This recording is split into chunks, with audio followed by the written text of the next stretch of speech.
For the past few years, we have entered into every WWDC wondering if this is the year that Apple would fix the iPad, and every year, we've been left disappointed over and over again. However, this year felt different, with Apple seemingly acknowledging that the iPad user experience has a problem, and Apple has actually given us something that I asked for in my review of last year's iPad Pro with iOS 15, floating windows. Yes, for the first time ever on an iPad, Apple now gives you the ability to open apps in a windowed mode that are resizable, and you can have multiple of these windows open at once. Not only this, but Apple has added multiple upgrades to the way the iPad works, which begs the question, did Apple just fix the iPad? Alright, so there's a bunch of updates to iPadOS 16, like new reference mode to accurately check for colors. Who's doing that? Not me. Desktop class apps with customizable toolbars, which is cool. A cool new whiteboard app, I'm saying cool a lot, but this is called Freeform, and a weather app. Now we just have to wait for Apple to give us a calculator app. Maybe next year we'll get the calculator app. But I think one of the biggest and most groundbreaking changes to the iPad came from what Apple is calling their new Stage Manager feature. Yes, Stage Manager. Let me just allow my iPad to open up over here because we're all doing this in real time. And here it is, Stage Manager. And you can see there are windowed applications, which I can drag around and I can resize on the iPad for the first time, and that is interesting for sure. Now this is an interesting feature because by default, if you were to install the iPadOS 16 developer beta and just start opening a bunch of applications, well, you would be treated to the same iPadOS experience you've been used to for the past few years, with apps taking up the full screen, and then multitasking would be limited to just split view and then a slide over window. That's because to enable this new windowed iPad mode, you actually need to go into Control Center, and there you will see a brand new icon for Stage Manager, and once you toggle this on, the iPad user interface changes when you launch an app, and you'll notice that it launches into a windowed mode. Or if it's full screen, you can actually drag up from the bottom right corner of the app to bring it into a windowed view. As you open apps, you'll notice that the left side of your iPad's display is now filled with recently opened apps. From here, you can kind of manage your workspace. So let's say I have a few apps open and I want to switch over to another group of apps. Simply select the windowed view with those apps and they will spring over to the front of the display, while your previously active apps now go into the recent apps sidebar. You can move windowed applications manually over to the recently used apps list, or you can even drag windows from recently used over to your active Stage Manager view. It takes a little while to get used to this workflow of changing apps, but it does a good job helping sort through the chaos of all these now smaller apps now open on your iPad's display. However, there's a problem with having these recent apps constantly being displayed on the left side of your display.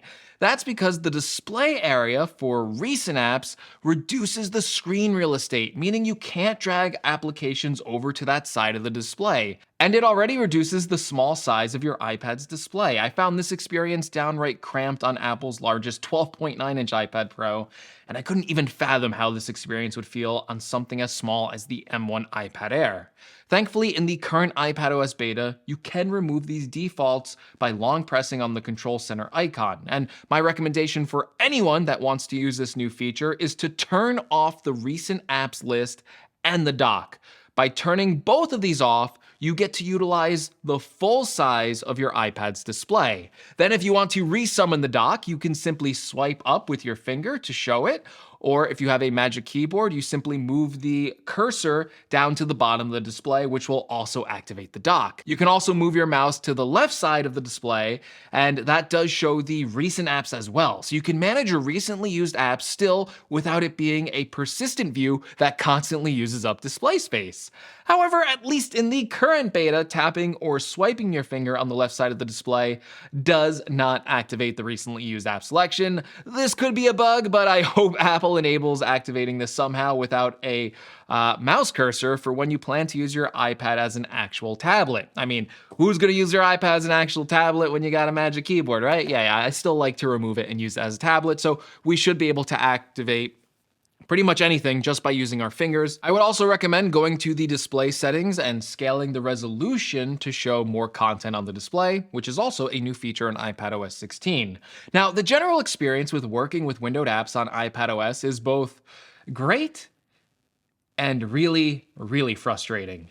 The great part is having the ability to have multiple resizable apps open on an iPad, and if you utilize another important feature to iPadOS 16, you can actually bring this experience over to a larger external display, truly giving the illusion that the iPad is now a full desktop user experience. I say illusion because it's not quite there yet. Managing windows it's just a hassle right now, because while you can move windows, it feels like the user interface is often fighting with you. Because unlike macOS, where you can freely resize windows and then move them anywhere on the display, iPadOS 16 lets you move windows to an extent, but then it also tries to manage where these windows are by snapping them to different parts of the display. So for example, if I move an app around, sometimes it will behave just like macOS and it will just kind of go over the other open apps. Other times though, it will shuffle my display, moving apps to either the left, the right, or down to fit the iPad's display.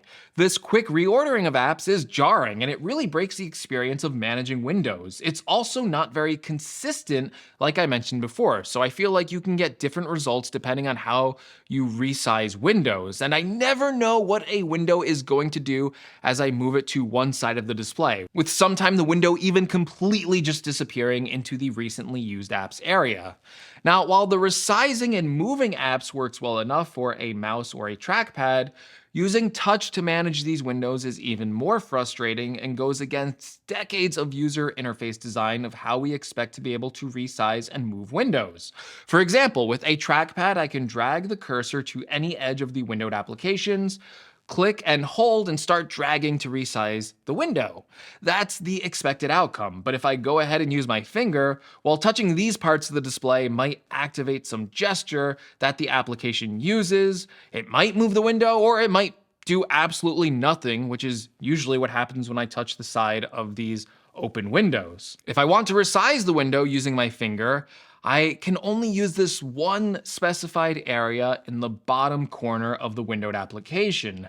I understand that this is the first developer beta, and by the time iPadOS 16 is released, some of these changes might be fixed, but right now, managing windows and resizing them feels unintuitive and janky. I feel like I'm fighting with the user interface every step of the way, and I think a more simple macOS style of windowing, where we can freely move these windowed applications to any part of the display and get rid of that snapping feature, would be much better than iPadOS trying to manage them for you.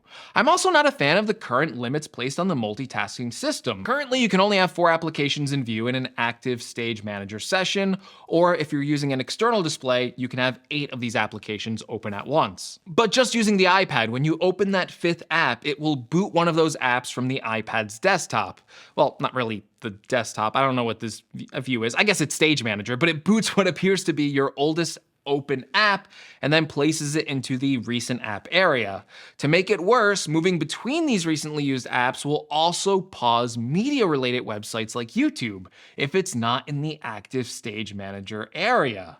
I preface this with saying that, again, it's a beta, but I feel like there should be no reason for these artificial limitations being placed on the Stage Manager system, or why it was designed to have these limitations, especially considering Apple's aggressive approach to make this feature only work with M1 equipped iPads with 128 gigabytes of storage or more. And this is no longer a memory issue like it could have been on older iPadOS versions. M1 iPads are equipped with the same exact hardware as M1 Macs. And Apple has now brought over memory swapping, meaning that the iPad can now swap memory from the system's RAM to the storage of the device itself to create virtual memory.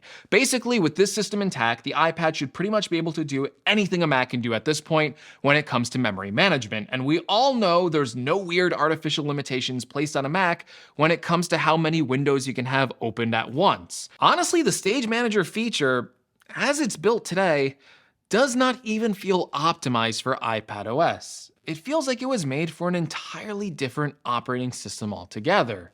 And you can't even argue that they're doing this for users that want simplicity. That argument was invalidated the second Apple introduced this feature as a toggle in Control Center and not as the iPad's main user interface. The simple, full screen, and split view iPad experience is still there. And for users that don't want the complexity of a windowed user interface, well, they still have the old way to interact with the iPad. But for users that want multitasking and choose to toggle on this new user interface, well, Apple should make it as powerful and as capable as possible. And right now, it just isn't. Still, with all that said, this might be the first time in years that I see the solution staring Apple right in the face, so much so that it may be impossible to ignore. Sometimes the simplest solution is the best. And while Apple is coming up with convoluted systems to manage iPad multitasking, the simplest response is to give us the freedom of what we already have on the Mac with some user interface tweaks to make it fit the iPad's touch-first environment. And it gives me hope that this will eventually be fixed and sorted out, even if we have to go through a painful growing process, because all of the tools are here. Windowed applications are here, and the floodgates are now open. Apple at this point can only improve the system further, and with better external display support and memory swapping on the iPad, Apple has everything it needs to bring over its own Pro applications like Final Cut Pro and Logic over to the iPad Pro. So did Apple fix the iPad? No, they haven't. Not yet, at least for me. But I think this is the first painful step to creating an iPad experience that will eventually rival the Mac.